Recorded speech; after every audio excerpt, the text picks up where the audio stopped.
I mean, first of all, number one issue for everybody is the cost of living. Number one issue. I actually believe that when we think about the election in 24, we should understand that there are, I think, a significant number of people who voted for the guy who's in the White House based on one belief. I haven't finished the book. Don't tell me who wins. I don't want to know the ending. It's a thriller. It's a political thriller. All right. But they believed him when he said he was going to bring down prices on day one. And of course he lied.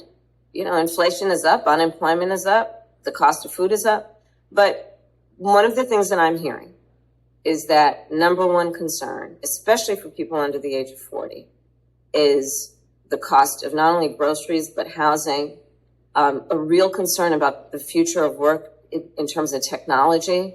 And another thing I'm hearing in particular from parents of younger children and high school age children is the impact of social media on their kids and their mental health.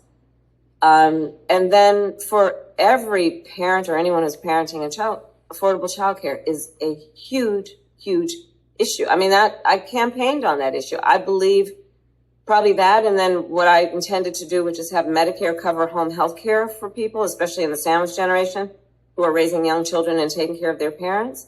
It's a huge issue.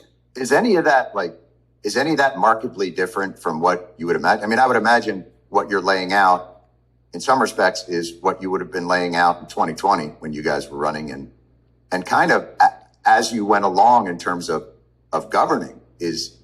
It doesn't sound like any of those things are markedly different from what you would have been hearing from people for a while.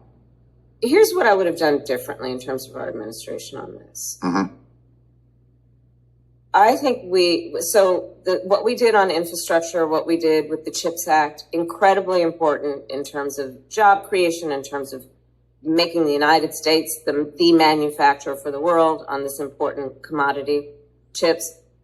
But I would have sequenced our priorities differently. I think we should have started with the care economy.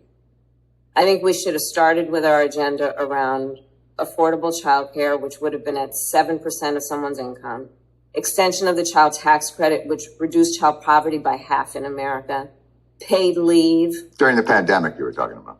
We talked about during the pandemic, but the effect of it as a priority would have been, if we had sequenced it differently, that it would have been beyond the pandemic. It would have been permanent. And I think we should have done that first. And then we have to address the needs, the current needs, the existential right. threats to people getting through the week, much less the month.